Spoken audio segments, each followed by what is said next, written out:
Kings, the news has broken. We have an emergency podcast because we finally have something exciting. Welcome into PHLY Phillies emergency podcast as we're talking about the breaking news, starting with Whit Merrifield signed a 1-year deal with the Phillies, $7 million for that 1 year with a club option for a second year that comes with a $1 million buyout.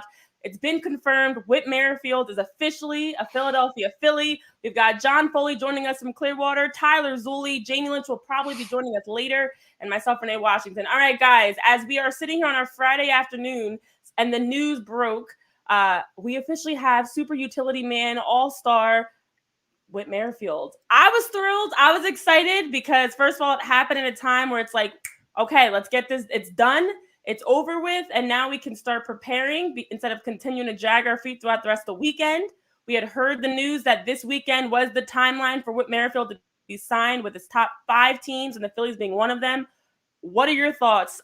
Especially, I'll start with you, John, being down in Florida, being in the mix in Clearwater, around the team. What were your thoughts when you heard this news break? I think it's a tremendous move for the Phils. You know, these are the types of moves that championship teams make. You need those guys, that 10th guy. It's not all about the stars.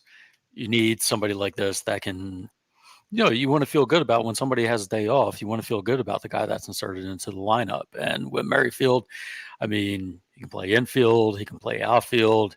He's right. He checks all the boxes, everything the Phillies were looking for. Now you can argue that he's 35. He's maybe not bringing the stats that he's brought in previous years, but I mean, in terms of what the Phillies were looking for, this was the guy. So I love it. What's not to love?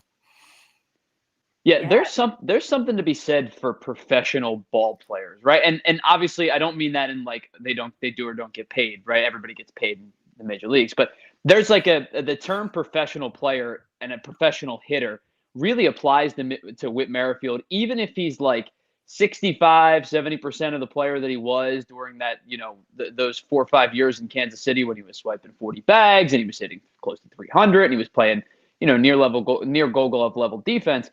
This guy is exactly, and John, I think you hit it really right on the head. He's exactly what the Phillies need. He could play left, he could play center, he could play second. In a pinch, he could probably give you some short. I wouldn't test it if you don't have to, but theoretically it could be done. And I think that this guy is, Renee, I feel like you've been talking about Whit Merrifield for 700 weeks now. Because he fits the mold of the type of player that they need. He's not the 10th player on this team. He's like 9.5 or like 9B because he's going to play 3 or 4 times a week, I think, especially if Brandon Marsh maybe isn't ready to start the year, if Johan Rojas struggles. This signing helps this team tremendously in so many different ways. Yeah, I know. I remember way back when mentioning this last year that I felt like Whit Merrifield was a great signing for this team because obviously on the defensive side, he's super utility man. He gives you great at-bats. His strikeout rates, he gives you good contact. His walk rate is very impressive. I'll pull up the numbers in a second. But I also want to say, what's up, CMC? John Tequila in the chat. We've got Whit Merrifield, and we've also got the 4th member of our crew, Jamie Lynch, a.k.a. Whit Merrifield, as he's got his name on there as, joining the show. Welcome, Jamie, you're joining us, and what's great about this is, let me get the scene there so we can see your official name tag. What's great about this, Jamie, is your godson's christening was last time you had the breaking news for Aaron Nolan's extension, and again, you're going to your godson, the same godson's birthday party, and the Whit Merrifield news break. So apparently your godson needs to have birthday parties, christenings, whatever's needed. I will personally fund it. It needs to happen because every time your godson has something, breaking news happens to Phillies. Yeah, my godson, Graham, it's his first birthday party tonight, and the tweet happened, breaking news, while I'm driving out this way over to the Devon area, and my wife has to run in Saks Fifth Avenue, and I'm like, everybody drop everything. We've got Whit Merrifield, the perfect free agent. Look, I think you guys have probably hit on it. It's not the most exciting signing that the Phillies have ever made, but it's certainly, I heard John say there, I think it's one that championship clubs make. He fits perfectly. He gives you positional insurance almost all over the diamond. It doesn't have to rush Brandon Marsh back to opening day. If he's not ready to go, he can take his time. It gives you that Rojas protection. And, I've been harping on it these past 2 weeks.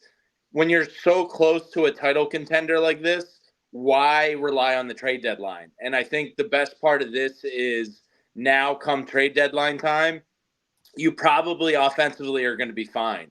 And if you just have to patch up a hole in the bullpen here or there, or maybe that 6 starter type, potentially, if none of those guys work out, that's much easier to do than an outfielder.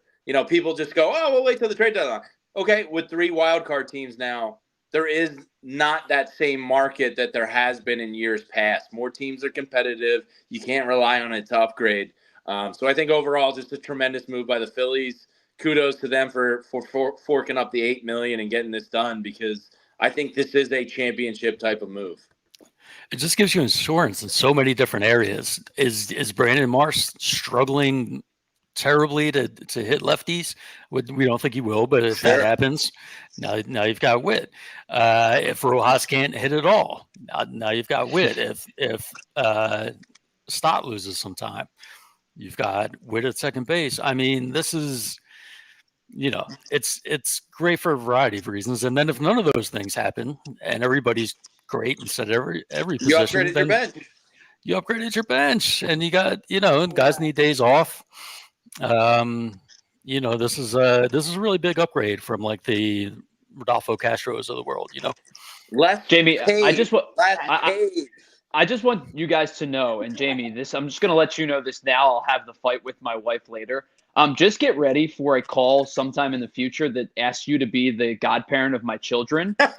Because if it means that good things are going to happen, then I might just have to bite the bullet and be like, listen, Jamie's our good luck charm. And that's just so just be ready for it in case it happens. I literally walked in, handed my two daughters to my family members, and I was like, the Phillies made a move. I got to go. Graham, we're keeping you in the back pocket for the World Series. Next party's, in a clinching World Series game.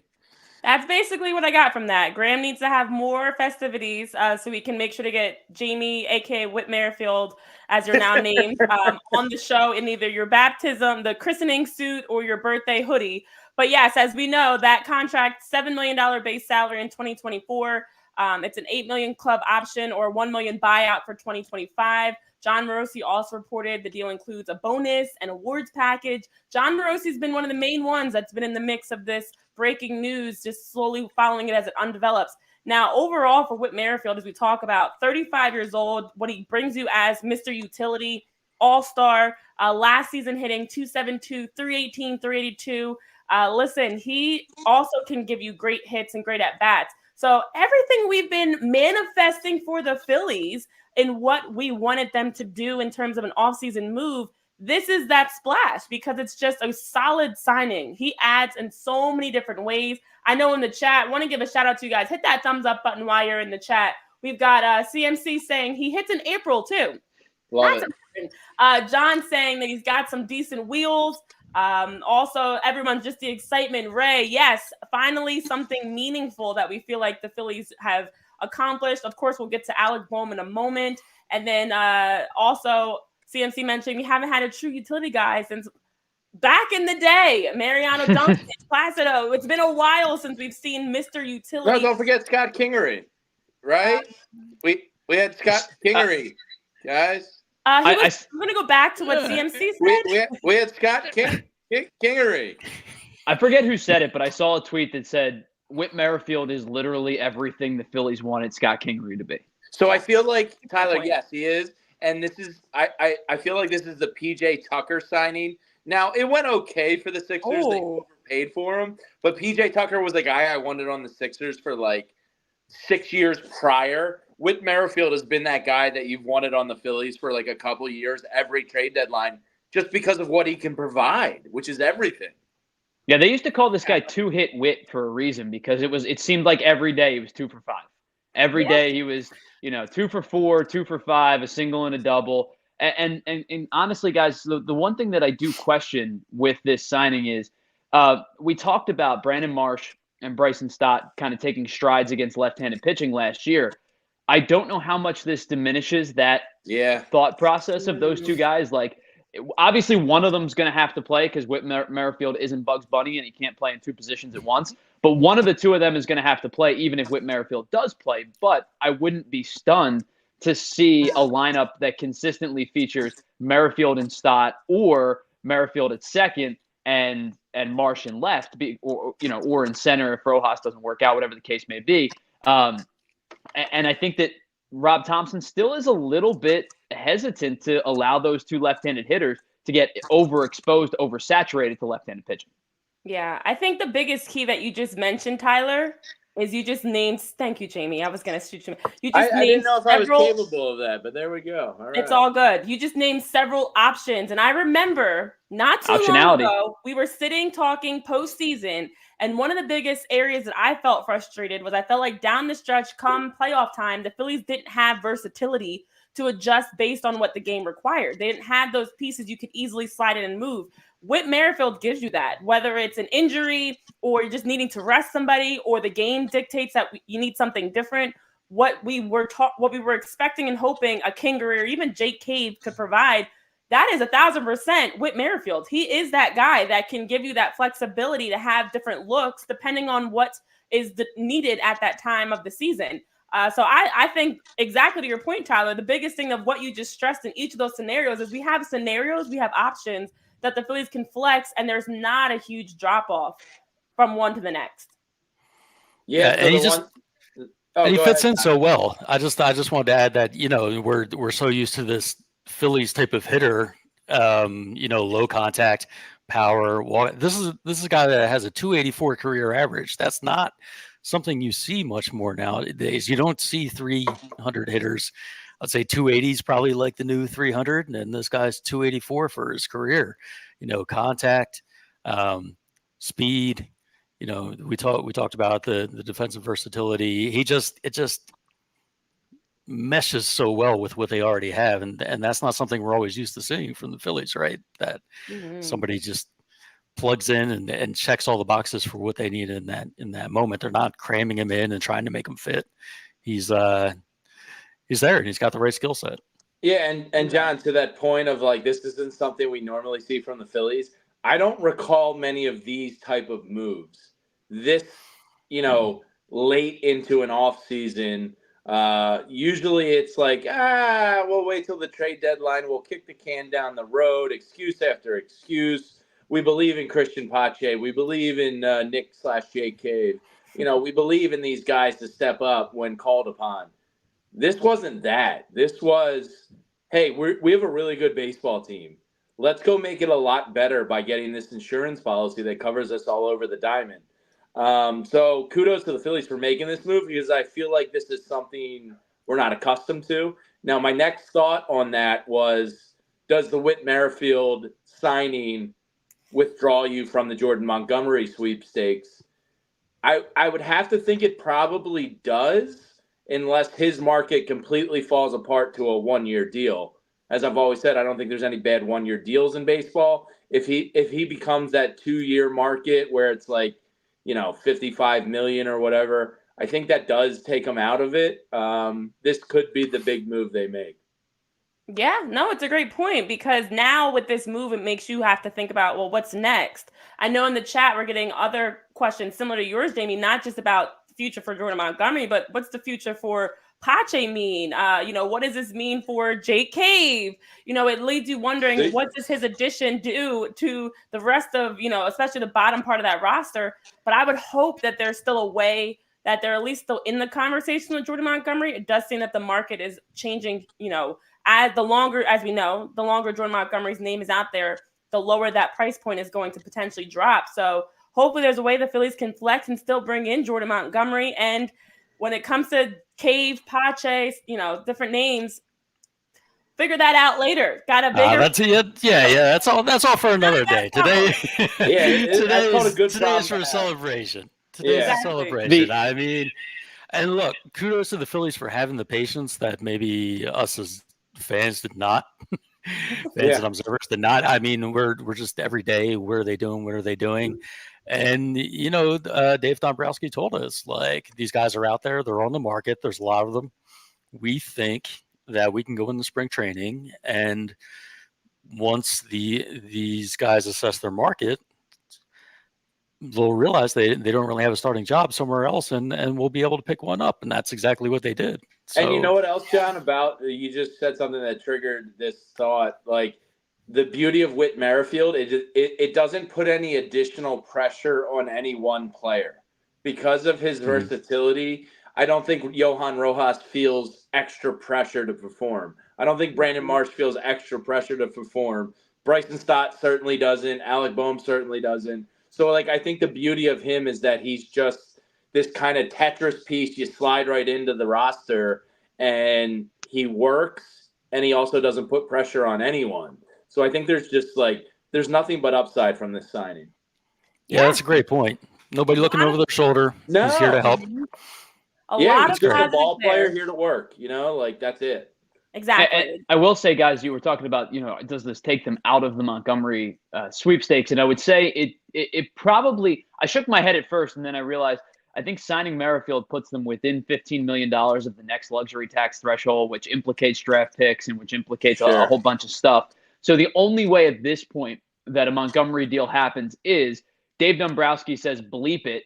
We don't care about that moving 10 picks back, and we're going over the tax threshold, and John Middleton signs off on it, or you're moving Taijuan Walker, because that's the only way to offset the money enough Tyler, to get the Jordan Montgomery move. On a Friday night, all right? No, oh boy. Well, guys, we also had some other news before we wrap up. Do want to hit on this because we've been talking about it. Alec Bohm's arbitration meeting was Thursday, yesterday in Arizona. We did get the news that Alec Bohm did win. So Alec Bohm had filed for $4 million. The Phillies countered with that $3.4 million originally. Well, news broke after signing Whit Merrifield that also Alec Bohm won the deal, won that $4 million. So the Phillies are starting off the weekend with some moves. You wonder if they're done for the weekend or if we're going to get something else breaking. But right now, two solid things. It's honestly like just checking off the to-do list. You lock in Whit Merrifield. You lock in Alec Bohm's $4 million deal. So now he's all set and squared away. Hopefully a Zach Wheeler extension's also next on that to-do list. But it seems like the Phillies are taking care of business around the edges, which is something they always talk about. I don't know, Renee. You may still find the Phillies signing somebody off the 2016 Phillies scrap heap to try to reclaim after. Now they're up to number 2 with Ricardo Pinto after signing David Buchanan. So I don't know. Is Tyler Goodell available? Dalia Hinojosa? Can we get any? Can we get any of these guys that are like immaculate grid elite answers to come back and be non-roster invitees or something? Other than that, the answer is probably no. Let's bring them all back. That was such a fantastic team. Such good times. Such good times. Yeah, good for Alec Bohm. I think he earned it. Like 100 RBI season, leading the team with runners in scoring position, average. Defensively, he took huge strides. So good for him. It's got to feel good to win that case. Yeah. Yeah. I mean, who on the team do you trust more if there's a runner on third, less than 2 outs? Bohm gets the run home. The only guy I'd say. Well, Harper and Stott, but that's about it. Alec Bohm has proven a lot. Yeah. So, 4 million, 3.4 million. Who cares? It's not my money, John. Yeah, it's not our money. And, I feel like I don't think the Phillies losing that arbitration case or even the Phillies signing Whit Merrifield should take them out of that Jordan Montgomery race. I feel like losing an arbitration case is good because you have a good player. So it's okay. It's just independent confirmation that you're playing. Exactly. Well, guys, good news to start the weekend. We knew, and Jamie, I remember you mentioning it earlier this week, there should be some shakeups happening at the end of this week, just around the league. And the Phillies, who would have thought it? I know Mickey Durkin was saying it earlier. Who would have thought the Phillies would make a proactive move like this before the trade deadline? Yeah, this early? Unlike them. And I like it. It's a new Phillies team, guys. Yeah. Today's Phillies team is not the same as yesterday's. It's a lot to be excited about with this season, with this front office, with John Middleton putting them on the table year after year now for 3 years. Good times are certainly ahead. Yeah, they got better today. That's the long and short of it. They're a better team right now than they were a couple hours ago. So good stuff. Yes. all optimism now. Of course, I'm glad we had a chance to jump on and break this down, because for everybody that joined us in the chat, Greg, John, CMC, Ray, Mickey, Jason, thanks for jumping on this emergency podcast with us. For anybody that watches it back later, positive starts to the weekend for the Phillies, guys. We'll be back, of course, Monday at a chance to digest this information, break it down some more, and talk more specifically about, what's the first official week of full training is going to look like for the team. So, John, I know you're down there. You'll be nose to the ground all weekend covering the team in Clearwater and following all the happenings this weekend. Jamie, Tyler, John will be back Monday, officially live, to be able to break down what happens this weekend and much more heading into the first full training day of spring training for the Phillies. Yeah, excuse me, guys. I'm going to go back to this lit 1-year-old's birthday party. Turn up. Friday night. Have myself a nice bourbon. Good stuff. That's the way to spend a Friday, getting lit with the 1-year-old birthday party. This bourbon's for you, Whit. All right. Well, thank you all for tuning in. Have a great weekend. We'll see you back Monday, 11 a.m. Unless something else drops this weekend and we have to have another emergency pod. Otherwise, that would be great. That would be great. I'd be fine with it. Otherwise, see you Monday, 11 a.m. live on PHLY Phillies podcast, guys. Have a good one. See you guys. We all silly like the mayor.